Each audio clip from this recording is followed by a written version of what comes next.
Bonjour, merci d'être avec nous. Mariupol, assiégée par les forces russes en Ukraine. La ville suffoque, les soldats ukrainiens appellent à l'aide. L'évacuation des civils encore sur place se fait attendre.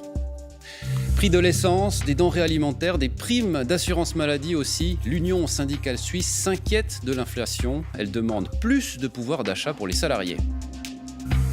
Le 15 mai, la votation sur un changement de système sur les dons d'organes. Le consentement présumé, c'est considérer tout le monde comme donneur, sauf indication contraire. Lise, chic, sportive, transplantée, fondatrice d'associations aussi pour les enfants, nous dira pourquoi, selon elle, c'est une bonne idée.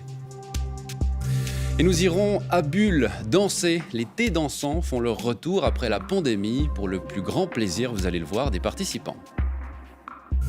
Et enfin, notre rendez-vous cinéma avec Albertine Bourget de l'Illustré et Stéphane Gobo du Temps. Ils vous feront découvrir les 3 films qui valent le détour, des prisons pour femmes en Ukraine à l'Odyssée animée d'une famille afghane. C'est en fin de journal.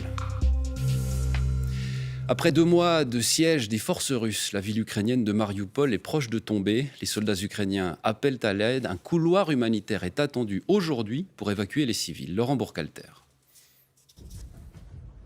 Mariupol, sur le point de tomber entièrement en mains russes. Dans le dernier secteur, encore tenu par les défenseurs ukrainiens, le complexe métallurgique d'Azovstal, la situation est désespérée. Un commandant ukrainien lance un appel à l'aide. Les troupes russes seraient 10 fois plus nombreuses. Nous ne défendons qu'un seul élément, l'usine Azovstal, où en plus du personnel militaire, il y a aussi des civils qui sont des victimes de cette guerre. Nous appelons et supplions tous les dirigeants du monde de nous aider. Nous leur demandons d'utiliser la procédure d'extraction et de nous emmener sur le territoire d'un pays tiers. Des combats rue par rue, quasi au corps à corps. Ici, des Ukrainiens accourent pour tenter de repousser des Russes habillés en noir, couchés de l'autre côté du mur pour se protéger des grenades lancées par un défenseur de la ville. Ces dernières heures, 5 soldats ukrainiens se seraient rendus selon les séparatistes pro-russes, mais il pourrait encore en rester 3000 d'après les estimations. Une ville quasi entièrement détruite dans les bombardements russes et où plus de 100 000 civils assiégés tentent encore de survivre. Un désastre humanitaire, tandis que Kiev estime à 20 000 le nombre de civils tués ici depuis le début de l'offensive. Un accord a été trouvé avec la Russie sur un possible couloir humanitaire dans la journée pour évacuer une partie de la population restante. Plus à l'ouest du pays, dans la capitale, Kiev, visite surprise du président du Conseil européen, Charles Michel. Arrivé ce matin, il a écrit ce tweet « À Kiev, au cœur de l'Europe libre et démocratique », un message en soutien au président ukrainien Volodymyr Zelensky. Et puis, au Royaume-Uni, la justice a formellement autorisé ce matin l'extradition aux États-Unis du fondateur de Wikileaks, Julian Assange. La ministre britannique de l'Intérieur doit encore approuver l'ordonnance d'extradition, une nouvelle étape dans cette saga judiciaire. Julian Assange est recherché par la justice américaine pour la diffusion de plus de 700 000 documents classifiés sur les activités militaires et diplomatiques américaines. Et retour en Suisse, où le risque d'une perte de pouvoir d'achat inquiète l'Union syndicale suisse. Hausse des prix et des primes d'assurance maladie. Les syndicats demandent une adaptation des salaires. Ils l'ont fait savoir ce matin à Berne. Valérie Gillot. Un choc, c'est le mot employé par les syndicats aujourd'hui pour désigner ce qui attend les ménages suisses en 2022. Pour la première fois depuis une décennie, l'inflation est de retour. Elle dépasserait les 2% selon les estimations. À cela s'ajoute la hausse attendue des primes maladie jusqu'à 10% selon certaines caisses. Les syndicats ont fait le calcul. Une famille de 4 personnes pourrait perdre plus de 3 000 francs par année. C'est vite vu. Qui peut mettre plus que 3 000 francs ou 4 000 francs de côté par année? Il y a une partie de la population qui, déjà maintenant, n'y arrive pas. Donc ça veut dire que c'est des gens qui vont se retrouver dans une situation très précaire. C'est pour ça qu'il faut des mesures. Il faut agir maintenant. Agir car le coût de la vie augmente, mais les salaires, eux, ne suivent pas. L'écart entre bas et haut salaire s'est même creusé. Les syndicats estiment qu'il y a nécessité de rattrapage. Du Conseil fédéral, nous attendons qu'il agisse immédiatement sur les primes de caisse maladie parce que ça a un impact énorme sur toutes les familles et du côté patronal, on attend une augmentation des salaires substantielle. Mais du côté des patrons, on se montre prudent. Tout ne doit pas reposer sur les entreprises. L'inflation n'est pas seulement un problème pour les consommateurs, mais aussi pour les entreprises. La question, c'est de savoir comment elles peuvent répercuter ces coûts plus élevés. Elles doivent toucher à leur marge. Et il est donc difficile d'augmenter les salaires. Des négociations sont déjà en cours, dans le secteur de la construction notamment. Le 15 mai, en votation, le Conseil fédéral et le Parlement proposent un changement de système sur le don d'organes. Il s'agit de passer au principe du consentement présumé. En cas de oui, chaque personne ne souhaitant pas donner ses organes après sa mort devra l'annoncer de son vivant. L'exact inverse du système en vigueur aujourd'hui. Hier, nous recevions un opposant, aujourd'hui une partisane. Bonjour Lise Schick. Bonjour.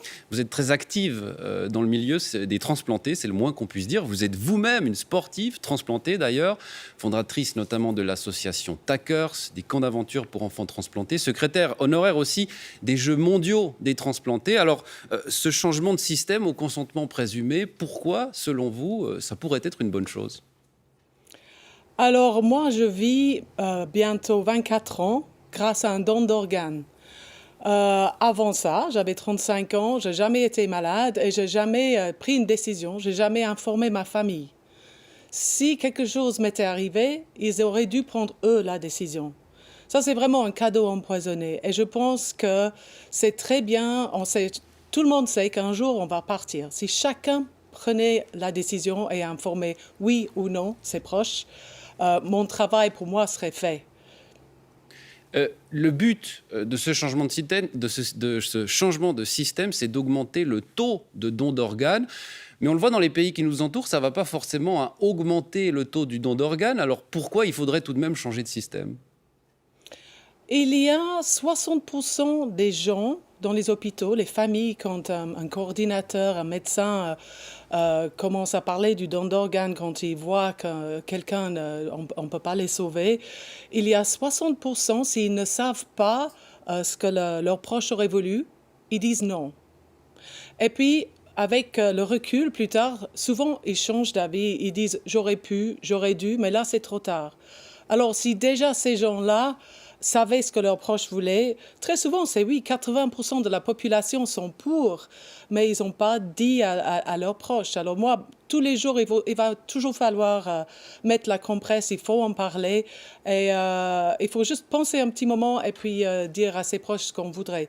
Si la loi change, ça ne veut pas dire que tout le monde doit être donneur, il faut juste dire que le sujet sera toujours abordé avec la famille, même si on n'a pas quelqu'un qui a une carte, la famille sera toujours abordée, et a toujours été abordée jusqu'à maintenant. Il y a toujours une conversation avec la famille parce qu'on doit les informer de qu'est-ce qui se passe. Est-ce que c'est un des arguments des opposants que nous recevions hier ? Est-ce qu'il n'y a pas un risque, ceux qui ne veulent pas donner leur organe vont être obligés de le dire, est-ce qu'il n'y a pas un risque de discrimination pour ceux qui choisissent, si la loi est acceptée, qu'on les montre du doigt en disant « tu n'es pas donneur d'organes, tu ne veux pas donner ». Mais les gens ne sauront pas. Ils auront pris leur décision et ils auront informé leurs proches, ils auront leur carte en disant non, je ne veux pas. Et vous savez qu'une carte de donneur, on peut dire je veux donner ça et ça, mais pas ça. Personne ne saura, seulement les gens qui doivent le savoir. Donc il n'y a pas de discrimination, absolument pas. Ça permettra au contraire de renforcer le dialogue. Merci Lise Schick d'avoir été avec nous. Vous êtes juste secrétaire des Jeux mondiaux des transplantés. Je crois que c'est en avril prochain et que les inscriptions sont ouvertes. C'est destiné à tous les transplantés qui souhaitent s'inscrire. Et même les familles de donneurs. Donc, on vous attend. On aimerait bien avoir une grande équipe suisse maintenant qu'on peut de nouveau aller faire les Jeux après le Covid. Ça serait super. Ça se déroulera, je crois, en Australie en début d'année prochaine. Merci Lise Schick d'avoir été avec nous quelques instants aujourd'hui. Bonne journée. Au revoir. Et nous prenons à présent la direction de Bienne, où la police cantonale bernoise y forme ses recrues francophones. La deuxième volée vient de démarrer son instruction. Une instruction en français, donc, à quelques kilomètres d'une autre école francophone commune au canton voisin. Melvin Horry et Vincent Jacquat. Première démonstration devant les médias pour ces 9 aspirants. Jusqu'à récemment, ils auraient dû se rendre à Ittigen, dans la banlieue bernoise. Mais ils peuvent désormais se former en français dans cette nouvelle école de police à Bienne. Une offre qui se veut plus pratique car certaines places peinent à trouver preneur. C'est une nécessité, je pense, comme dans chaque métier. Dans chaque corps de métier, on est à la recherche de nouvelles personnes et de personnes qui ont les compétences qu'on recherche. Donc il faut être attractif, il faut être dynamique et il faut toujours s'adapter à l'évolution de la société.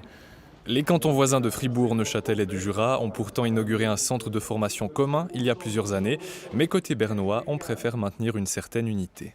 Nous voulons développer les compétences que nous avons déjà aussi dans le canton de Berne, dans notre corps de police. Et c'est aussi pour ça que c'est un avantage pour nous de former nos aspirants avec nos collègues. Ces recrues suivront des cours de base pendant 12 mois, place ensuite à la pratique pendant une autre année, parfois sur le terrain, avant d'être assermentés. Les travaux vont durer 5 ans. Ils impactent déjà la mobilité de toute une vallée dans le canton de Neuchâtel. La mise aux normes d'un tunnel près de Noirègle montre l'impact que peuvent avoir des travaux, même sur des axes secondaires. Reportage embarqué, Sergio Villarmarzo et Miroslav Marès. Sur la route Neuchâtel-Le Val de Travers, depuis plus de 2 semaines et jusqu'à la fin du mois, le tunnel de la Clusette est fermé. Résultat, 6500 véhicules sont détournés sur des routes secondaires où le trafic est multiplié par 2, voire par 5 selon les endroits. Fini la quiétude du côté des vallées latérales. C'est un peu pénible, déjà aussi le bruit. On a des enfants, on a des animaux. Alors des fois, ils ne s'en rendent pas bien compte, mais on fait attention. Au niveau du tunnel, on s'active. Le but final, c'est de construire une galerie de sécurité parallèle au tube. Pour cela, à l'intérieur du tunnel actuel, on vient de détruire l'ensemble du plafond, là où passait la ventilation. Il menaçait de s'effondrer sur les automobilistes. On pensait éventuellement d'abord construire la galerie et enlever la dalle après coup, mais en fait on s'est aperçu en faisant des essais de minage qu'on avait des vitesses de propagation qui pouvaient la mettre en péril. Le plafond n'a été gardé que sur quelques dizaines de mètres aux 2 extrémités. On l'a donc ancré au sol pour limiter les vibrations. Le tunnel restera en chantier pendant près de 5 ans, mais dans moins de 2 semaines, seule une voie sera fermée au trafic. Les 2 autres seront réouvertes, limitées à 60 km/h. Pour relativiser à 60 à l'heure au lieu de 80 sur un tunnel de cette distance, ça fait même pas 1 minute. Bientôt fini donc la déviation qui prolonge le parcours des pendulaires de 15 minutes. Les habitants de la Tourne et de Brop-Lambeau, quant à eux, retrouveront un flux de circulation normal et un peu de tranquillité.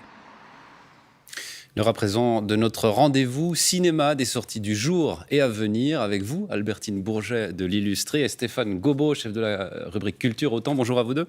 Bonjour. Aujourd'hui, vous nous présentez ce midi l'histoire d'une jeune femme qui rêve de tout, sauf peut-être de maternité. Nous suivrons aussi l'odyssée animée d'une famille afghane. Mais d'abord, un voyage dans l'univers difficile d'une prison pour femmes en Ukraine, 107 Mothers, ou 107 mères, maman en français, de Peter Kerekes, Albertine Bourget. C'est un film entre fiction et documentaire. Effectivement, puisque c'est basé sur les histoires des 107 femmes qui étaient, au moment où le film a été tourné ou écrit, prisonnières à Odessa, et puis, qui s'apprêtent à devenir mères. Donc, ce sont soit elles sont enceintes, soit elles sont sur le point d'accoucher.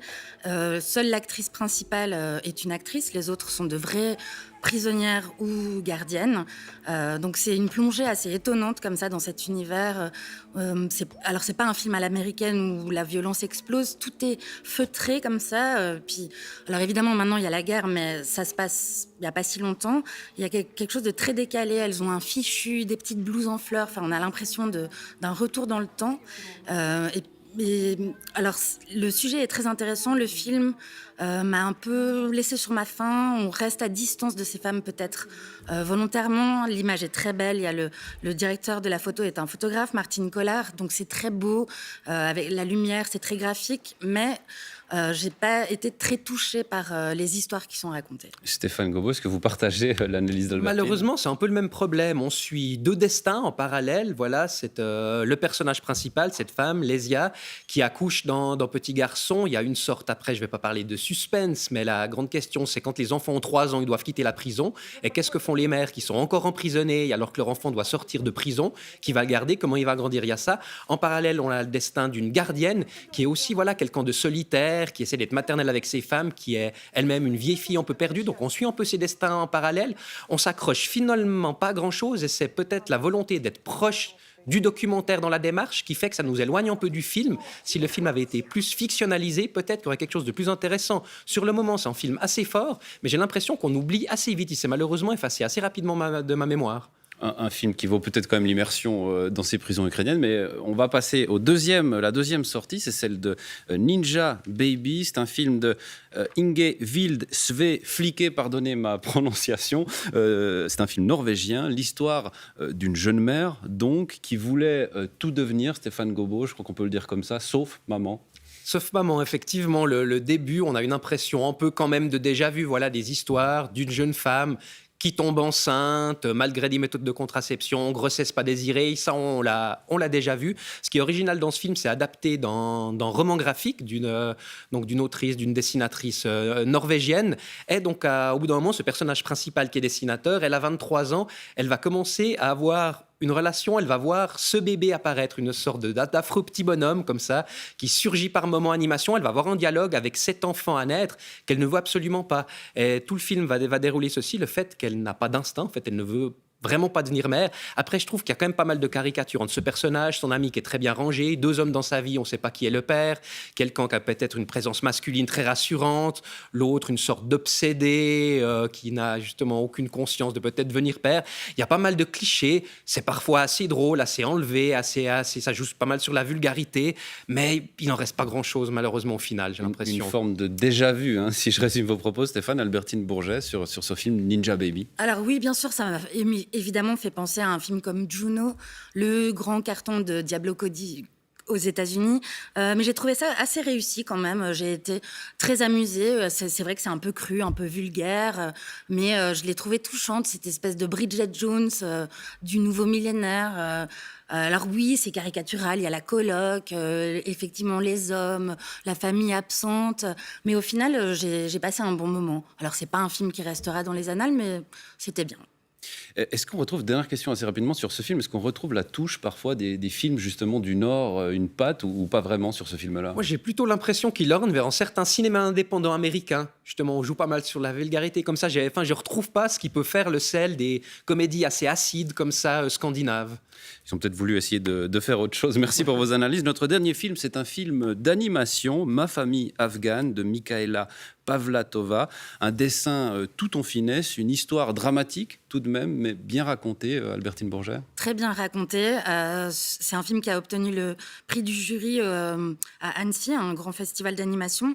Alors, c'est pas pour les enfants, je précise tout de suite. Je crois que l'âge conseillé est autour de 12 ans. C'est l'histoire d'une jeune Tchèque, alors de nouveau une histoire de jeune femme qui tombe amoureuse d'un Afghan et qui part vivre dans sa famille à Kaboul.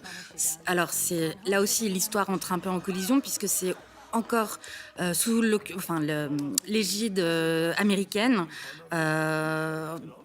Donc c'est le clash en fait entre l'Occident et l'Afghanistan, le patriarcat, les coutumes. Elle aime son mari, qui l'aime aussi, mais qui, une fois de retour au pays, supporte mal ses velléités d'indépendance. Mais c'est très beau, très sensible. Alors là, on n'est pas du tout dans la caricature. Ça m'a beaucoup touchée. C'est très émouvant. Puis on le voit sur les images, alors sans arrière-pensée, ça ressemble pas du tout à un Pixar, mais il y a vraiment un coup de crayon, un dessin. Est-ce que c'est aussi remarquable? On peut le remarquer, oui, Stéphane Gobot. C'est ça, c'est cette tradition du dessin animé, du film d'animation à l'européenne, où on travaille vraiment le dessin. On n'est pas sur des choses faites à l'ordinateur rapidement. Il y a des choses formidables faites en images de synthèse, mais là on est en dessin beaucoup plus subtil, à l'ancienne, qui va bien avec le traitement de cette histoire. C'est vrai que c'est intéressant, c'est finalement une histoire d'amour. Cette femme qui va quand même se sentir prisonnière dans cette culture, mais consentante. Elle fait le choix par amour de partir de l'Europe pour aller à Kaboul. Elle va se rendre compte que c'est peut-être plus compliqué que ce qu'elle imaginait. Effectivement, le dessin fait qu'on arrive à traiter d'une chose extrêmement dramatique, mais de manière un peu plus légère, subtile. Ça exacerbe parfois les émotions. C'est vraiment un film extrêmement touchant. qui parle quand même d'émancipation, puisqu'il y a un des personnages féminins qui va vouloir, lui, sortir de cette famille, qui est la belle-sœur, en fait, de l'héroïne. Et des dessins et des couleurs, enfin, c'est un avis personnel, en tout cas, qui donne envie. À noter que ce film, Ma famille afghane de Mikaela Pavlatova, ne sort pas aujourd'hui, il sortira la semaine prochaine, vous me corrigez si je me trompe. Le 27 avril. Voilà, il faudra attendre encore 7 jours. Merci Albertine Bourget, je vais y arriver, de l'illustrer. Merci Stéphane Gobo du Temps de nous avoir présenté ces 3 films. Aujourd'hui, ça donne envie en tout cas. Et puis, des salles obscures. Nous prenons à présent la direction des pistes de danse à Bulle, dans le canton de Fribourg. Après une pause forcée de 2 ans, les traditionnels thés dansants font le bonheur des passionnés. Maurice Doucas s'y est rendu pour nous. Valse, rock, bossa nova, salsa, les seniors brûlent à nouveau le dance floor avec un plaisir évident. Quand je danse pas, je suis triste. Quand je viens... C'est bon pour le moral. Et puis bon pour le physique aussi. Parce que comme ça, j'aime pas trop marcher, je préfère danser. On le voit, les thés dansants répondent à un véritable besoin. Après 2 ans de pandémie, leur retour était réclamé. Quand c'est que vous reprenez, c'est vrai que les gens, il y avait beaucoup de solitude, beaucoup de gens seuls à domicile. Et le fait de venir le mardi après-midi danser, c'est chouette, quoi. Donc ils étaient en manque, on dira ça comme ça. Il y a une chose que le Covid n'a pas changé, c'est le manque d'entrain des messieurs à inviter les cavalières. Mais certaines sont orientées solution. Maintenant, je prends les devants, je vais beaucoup inviter les messieurs, ils sont tout contents.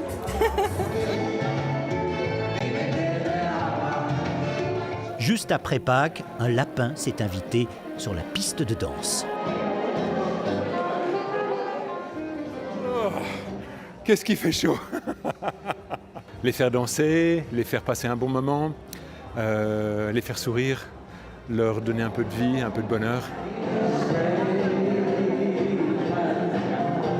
Je m'amuse comme une folle, j'adore danser. Et oui, le bonheur existe, c'est chaque semaine comme ça, lors des thés dansants à Bulle. Un peu de plaisir et de bonheur, ça fait du bien. C'est la fin de cette édition. Merci de votre fidélité.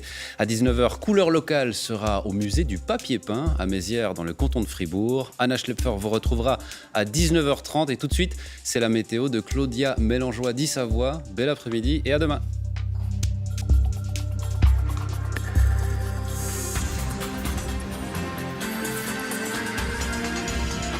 Suivez l'information en continu sur RTS Info.